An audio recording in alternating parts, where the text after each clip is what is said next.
Пописот на населението без графа за етничка и верска припадност наидува на сериозен отпор, па дури и најави за бойкот од помалите етнички заедници. Тие стравуваат дека на тој начин ќе останат без дел од своите права и порачуваат дека во мултиетничка држава е незамисливо граѓаните да не можат да го потврдат својот идентитет при пребројувањето на населението, а дека само изјаснувањето на еден од 7 понудени јазици на кои ќе се спроведува пописот не е доволно. На Facebook веќе действува група Бойкотирам попис без етничка припадност, каде на повеќе јазици е напишано дека тој нема да помине доколку не биде овозможено изјаснување за етничката припадност. Од групата тврдат дека за ова прашање постои консензус кај помалите етнички заедници, кои бараат начин да заштитат својата посебност која им ја гарантира и уставот.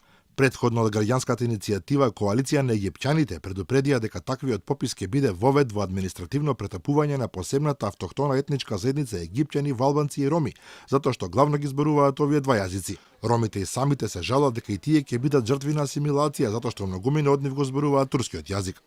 Бошњачкиот демократски сојуз пак соопшти дека е невозможно пописот да ја оствари својата функција без податок од етничка припадност.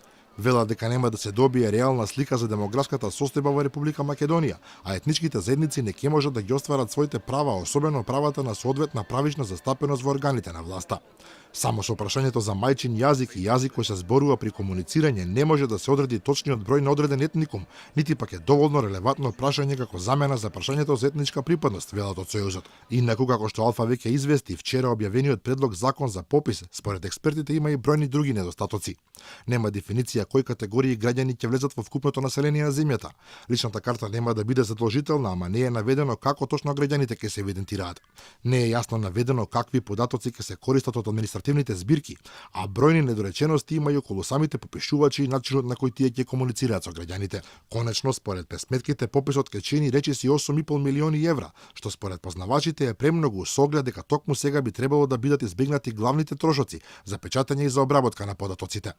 Дури и самиот факт дека пописот ќе трае 3 наместо вообичаените 2 недели во известна смисла е чуден, бидејќи со електронското пребројување логично е роковите да се скратуваат, а не да се дава дополнителна недела за сумирање на податоците.